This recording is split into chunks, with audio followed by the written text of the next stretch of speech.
Good morning students. Today we'll discuss the next chapter of our syllabus, microorganism, chapter 2, page number 15. ठीक है बच्चे, सबसे पहले मैं इस चैप्टर में हम क्या पढ़ेंगे, लर्निंग ऑब्जेक्ट्स मतलब माइक्रोऑर्गेनिज्म क्या होते हैं, टाइप्स क्या होते हैं. ठीक है, ये यूज़फुल होते हैं कि हार्मफुल होते हैं. फूड पॉइजनिंग के रिगार्डिंग पढ़ेंगे, वैक्सीनेशन के बारे में पढ़ेंगे, फूड प्रिजर्वेटिव के बारे में पढ़ेंगे. ठीक है बच्चे, तो सबसे पहले मैं क्या बताऊँगा कि देखो, आपने कहीं ना कहीं फ़िल्म में देखा हो. ठीक है बच्चे, या तो आपने रियल लाइफ में भी देखा होगा कि जो बुजुर्ग होते हैं, ग्रैंड पेरेंट्स एक्सेट्रा जो आपके थे, वो बेटा क्या यूज़ करते थे, वो मैग्नीफाइंग ग्लास यूज़ करते हैं. मैग्नीफाइंग ग्लास आपने देखा होगा ना, ऐसे पकड़ के ना जूम करते, जूम इन जूम आउट. और वो मैग्नीफाइंग ग्लास, अब मैग्नीफाइंग ग्लास क्या होता है कि ये इस तरह का होता है. यहाँ पे मैग्नीफाइंग होता है, यहाँ पे डंडी सी होती है, उसको डंडी से पकड़ के बच्चे क्या करते हैं, इसको ऐसे पकड़ के जूम मतलब क्या करते हैं कि चीज़ों को देखने की कोशिश करते थे. मेनली क्या होता था, हमारे ग्रैंड पेरेंट्स या तो अपने फिल्मों में भी देखा होगा, वो क्या करते हैं, मैग्नीफाइंग ग्लास यूज़ करके क्या करते थे कि किसी भी चीज़ को काफ़ी ज़्यादा पास से देखने की कोशिश करते थे. और इसका एक रीज़न ये भी था कि अब पुराने ज़माने में बेटा चश्मे नहीं थे, या तो उनका मतलब सही तरह से इतने महंगे थे कि वो उसे अफोर्ड नहीं कर सकते थे. तो वो क्या करते थे बच्चे, मैग्नीफाइंग ग्लास यूज़ करते थे. मैग्नीफाइंग ग्लास क्या होता था कि कोई छोटे से छोटे चीज़ को क्या करता है, वो बड़ा करके दिखाता है. ठीक है बच्चे, अब देखो बच्चा, द इनडिस्टिंक्टली ग्लिम्पिस्ट पार्टिकल मतलब क्या है कि जो बच्चे, एक तो होता है कि जो काफ़ी ज़्यादा ईजी एक पार्टिकल वो होता है, एक चीज़ एक मतलब जैसे ये आप वर्ड है बच्चे, आपको ये वाला वर्ड आपको ईजिली देख सकते हो आप मतलब आपने ऐसे आँख खोला और देख लिया. बट कई ऐसे चीज़ भी होते हैं, जैसे कि बेटा डॉक्टर क्या कहते हैं, ऑलवेज वॉश योर हैंड. वो क्या कहते हैं कि बच्चों हमेशा अपने हाथ को वॉश करो.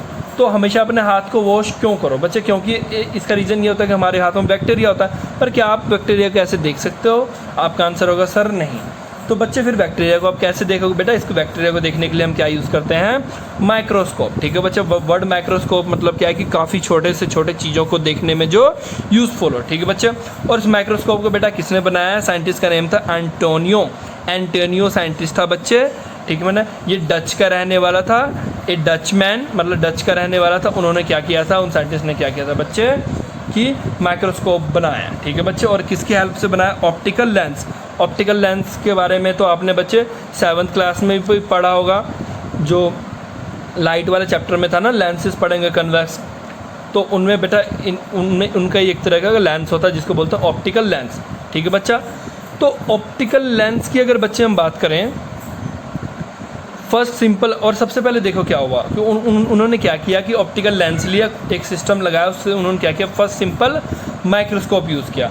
I think you got it, मतलब आपको समझ आ गया होगा बच्चे.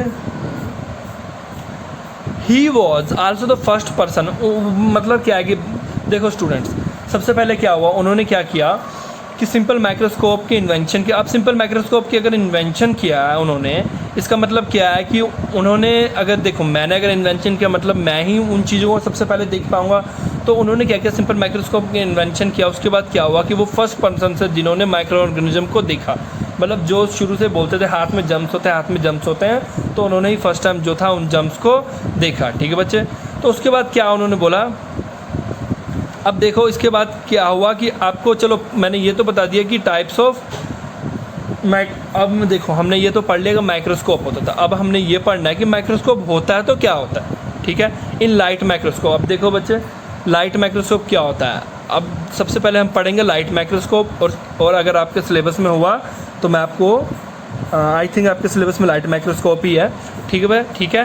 तो लाइट माइक्रोस्कोप क्या होता है, लाइट माइक्रोस्कोप मतलब वर्ड से ही पता चल रहा है, लाइट मतलब कोई ना कोई रोशनी, और वो रोशनी कहाँ से आता है, सूरज से आता है. ठीक है, तो टॉर्च से आता है. ठीक है, ठीक है. अब देखो क्या होता है, टाइप्स ऑफ माइक्रोस्कोप्स तो पढ़ ले, पर वो होता क्या वो मैं आपको बताता हूँ. और बेटा 2 टाइप के माइक्रोस्कोप होते हैं. There are 2 types of microscope, the light microscope which are देखो बच्चे, लाइट माइक्रोस्कोप होता है जिसे हम यूज़ करते हैं स्कूल लेबोरेटरी में. ठीक है बच्चे, और एक होता है इलेक्ट्रॉन माइक्रोस्कोप. और लाइट माइक्रोस्कोप जो होता है बच्चे, वो सस्ते होते हैं और ईजिली आपके स्कूल में देखा जाएगा. आप देख लोगे स्कूल, अब जब क्लासेस लगेगी ना, मैं आपको लाइट माइक्रोस्कोप दिखाऊंगा. ठीक है, बट एक नेक्स्ट होता है बच्चे इलेक्ट्रॉन माइक्रोस्कोप जो होता है बेटा, एक तो काफ़ी एक्सपेंसिव होता है, स्पेशल होता है, वो काफ़ी बड़ा होता है. ठीक है, अब देखो इन दोनों में फ़र्क क्या है. देखो, एन इलेक्ट्रॉन माइक्रोस्कोप अब देखो लाइट माइक्रोस्कोप में लाइट यूज़ करते हैं, तो इलेक्ट्रॉन माइक्रोस्कोप में क्या यूज़ करते हैं बेटा, इलेक्ट्रॉन। ठीक है बच्चे, तो इलेक्ट्रॉन माइक्रोस्कोप ये स्पेशल टाइप ऑफ माइक्रोस्कोप होते हैं। ठीक है, तो ये क्या यूज़ करते हैं बच्चे, बीम ऑफ, ये क्या करते हैं बच्चे, बीम ऑफ इलेक्ट्रॉन को यूज़ करते हैं। ठीक है, इंस्टेड ऑफ लाइट, मतलब लाइट की जगह क्या यूज़ करते हैं, बीम ऑफ इलेक्ट्रॉन यूज़ करते हैं टू प्रोवाइड मैग्नीफिकेशन। ठीक है, magnetic field are use to bend the electron beam. अब मैं आपको क्लियर, अब देखो बच्चे क्या होता है, आपको मैं थोड़ा सा समझा देता हूँ। अभी इसका डायग्राम आपके सिलेबस में नहीं है, तो यहाँ भी नहीं बना हुआ, तो जस्ट आप ये समझ लो कि मान लो, अब ये देखो, अब जस्ट मैं आपको सिंपल ये बनाना नहीं है, आपने समझना है कि मान लो यहाँ से अब क्या हो रहा है कि नीचे मान लो यहाँ से इलेक्ट्रॉन बीम आ रहा है। ठीक है बच्चे, इलेक्ट्रॉन बीम आ रहा है, इलेक्ट्रॉन बीम यहाँ से आके यहाँ गया, और यहाँ क्या होता है बच्चे, मैग्नेट रखी होती है। जस्ट एग्जांपल के लिए समझा रहा हूँ। तो मैग्नेट क्या करता है कि ये लाइट इधर उधर ना भागे, और ये लाइट सीधा ही यहाँ से पास होकर यहाँ से यहाँ तक चल जाए। जैसे यहाँ पे आपके आइस है ना, वैसे यहाँ पे क्या होती है, हमारी आइस होती है, ताकि जैसे बेटा यहाँ से लाइट आकर फिर ये इसमें पास होता है, फिर ये, अब देखो इसमें क्या होता है, लाइट आता है। ठीक है, फिर यहाँ पे बेटा क्या होता है कि मिरर होता है, मिरर पे वो टकराता है, मिरर पे टकरा के वो ऊपर की तरफ जाता है। यहाँ बच्चे क्या होता है, सैंपल होता है। ठीक है बच्चा, मतलब लाइट बाहर से आया, मिरर पे टकराया, सैंपल पे गया।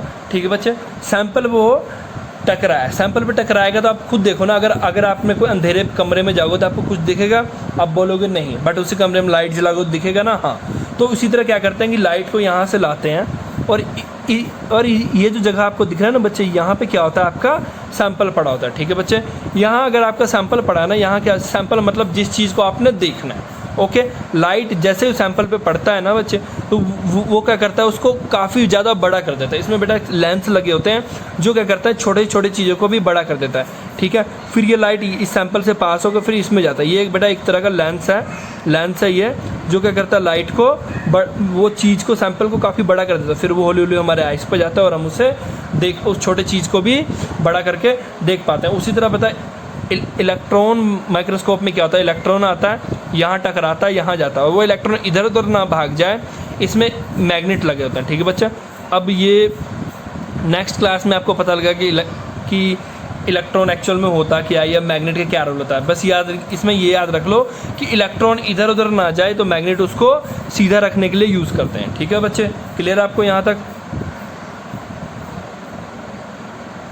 इलेक्ट्रॉन माइक्रोस्कोप को यूज़ करते हैं काफ़ी ज़्यादा छोटे चीज़ों को देखने के लिए। बच्चे कई ऐसी चीज़ है जो हम इस लाइट माइक्रोस्कोप से भी नहीं देख पाते, वो इतना ज़्यादा छोटा होता है ना, हमारे बाल से भी 1000 गुना छोटे होते हैं कि उनसे देख नहीं पाते हैं, तो उसको हम इलेक्ट्रॉन माइक्रोस्कोप यूज़ करते हैं उन छोटे छोटे चीज़ों को देखने के लिए। They have capacity to magnify object many thousand time than its original size. ठीक है बच्चे, मतलब कि वो आपके बाल से भी 1000 गुना छोटे होते हैं। और याद रखना कि इलेक्ट्रॉन माइक्रोस्कोप यूज़ करके आप एक छोटे चीज़ को आप उसके साइज से 1000 गुना बड़ा करके देख सकते हो। समझ रहे हो बेटा, एक छोटा सा डॉट है, उस डॉट को आपने क्या किया कि 1000 गुना, इस डॉट को आपने क्या किया, 1000 गुना बड़ा कर दो, वो कितना ज़्यादा बड़ा हो, इतना बड़ा हो जाएगा, 1000 गुना बड़ा। ठीक है, देख सकते हो। Those living organism which can not see by naked eye. अब देखो यहाँ पे इसको कहाँ यूज़ करते हैं, ऑर्गेनिज्म, इस चैप्टर का। ठीक है बच्चे, इसमें देखो जैसे कि चैप्टर का नाम है बच्चे micro organism.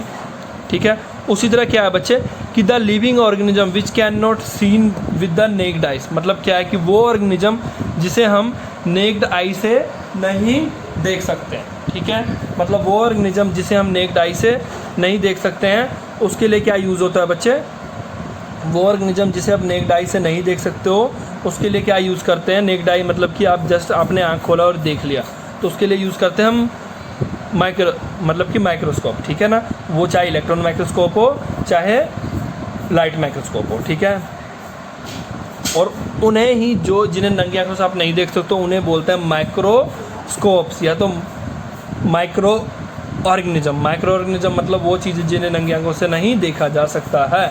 After the microscope was invented, जब माइक्रोस्कोप की इन्वेंशन हुई उसके बाद क्या देखा गया कि माइक्रो ऑर्गेनिज्म आर एवरीवेयर। उसके बाद क्या देखा गया कि हमारे चारों तरफ क्या है, माइक्रो ऑर्गेनिज्म है। In fact they made of nearly half of the total weight of living. आप मानोगे नहीं कि जितने लिविंग ऑर्गेनिज्म है, जितने चाहे वो इंसान है, चाहे जानवर है, चाहे जो भी है, उनके वेट का, अगर मान लो कि पूरे वर्ल्ड में जितने लिविंग ऑर्गेनिज्म है, चाहे वो जानवर कुछ भी है, उनका वेट का हाफ वेट में कौन प्रेजेंट है बच्चे? Micro organism. आप समझ सकते हो, हमारा साइज़ तो इतना इतना बड़ा बड़ा है और वो हमारे साइज़ से हज़ारों लाखों गुना छोटे होते हैं माइक्रो ऑर्गेनिज्म, फिर भी हमारे वेट का हाफ प्रेजेंट है वो अर्थ पे। ठीक है, तो सोच लो कितने करोड़ों की काउंटिंग में प्रेजेंट हो। दे आर फाउंड, ये चाहे वो एयर है, वाटर में होता है, ठीक है बच्चे, वो चाहे मिट्टी में हो, ठीक है बेटा, चाहे और इवन बच्चे हमारे बॉडी के अंदर भी वो मिलते हैं। ठीक है, they are commonly polar region as a hot region. They are common in, मतलब जहाँ ये ठंडी जगहों पर बच्चे ज़्यादा पाया जाता है और गर्म जगह पे कम। ठीक है बेटा, बिकॉज इनके अगर ये जीन इनके लाइफ के लिए बच्चे ठंडी जगह ज़्यादा हेल्पफुल होता है एज़ कम्पेयर टू हीट में जल्दी मर जाते हैं। ठीक है, जैसे हमें बोलते हैं ना दूध को उबाल के पीना चाहिए, क्यों? दूध को उबालने से क्या होता है, ये उनके जो बैक्टीरिया होते हैं वो मर जाते हैं। They are resistant to, they can survive in extremely adhesive condition. मतलब ये बच्चे ये इस तरह के होते हैं, आप मानोगे नहीं, ये ख़राब से ख़राब कंडीशन में भी ज़िंदा रह लेते हैं। ठीक है, अगर जैसे कि कोरोना वायरस की बात कर लो, उनको बोलते हैं ना कि वो चाहे कितनी भी गर्मी हो फिर भी वो 4 से 5 घंटे तक रह सकता है। और अगर मैं आपको धूप में बिठा दूं तो मेरे को नहीं लगता कि आप 1 घंटे ज़्यादा धूप में बैठ पाओगे, पर ये देखो बेटे 4 से 5 घंटे तक भी उस धूप की हीट में ज़िंदा रह लेते हैं। ठीक है, लाइक वेरी हाई और वेल, और ये काफ़ी ज़्यादा, मतलब कि जो जहाँ टेम्परेचर बच्चे माइनस में चल जाता है, -70 -50, वहाँ पे भी ये ज़िंदा रह लेते हैं। ठीक है, they can even survive in condition very wear food, मतलब चाहे खाना कहीं पड़ा हो चाहे ना पड़ा हो, चाहे पानी हो चाहे ना हो, वो ज़िंदा रह लेते हैं। ठीक है, they remain dormant under the such condition and become active everywhere, और ये हमें हर जगह क्या होता है, एक्टिव रहता है और ज़िंदा रहता है। द ब्रांच ऑफ साइंस, अब देखो बच्चे इसके बाद क्या आता है, द ब्रांच ऑफ साइंस, ये भी एक तरह का साइंस का ही पार्ट है जिसमें हम स्टडी किसकी करते हैं, माइक्रो ऑर्गेनिज्म स्टडी करते हैं, और इसको क्या बोलते हैं बच्चों, माइक्रोबायोलॉजी। 1 नंबर में डेफिनेशन है डिफाइन माइक्रोबायोलॉजी, तो क्या लिखोगे, it is a branch of science that deals with the study of micro, जिसमें बेटा माइक्रो ऑर्गेनिज्म की स्टडी करते हैं उसे बोलते हैं माइक्रोबायोलॉजी। ठीक है ना, साइंटिस्ट जो इनको स्टडी करते हैं उसको क्या बोलते हैं, माइक्रोबायोलॉजिस्ट। ठीक है, और लुईस पास्चर क्या होते हैं, इनको क्या बोलते हैं, फादर ऑफ माइक्रोबायोलॉजी। ठीक है, आई थिंक क्लियर होगा। ठीक है बच्चे, थैंक यू फॉर टुडे।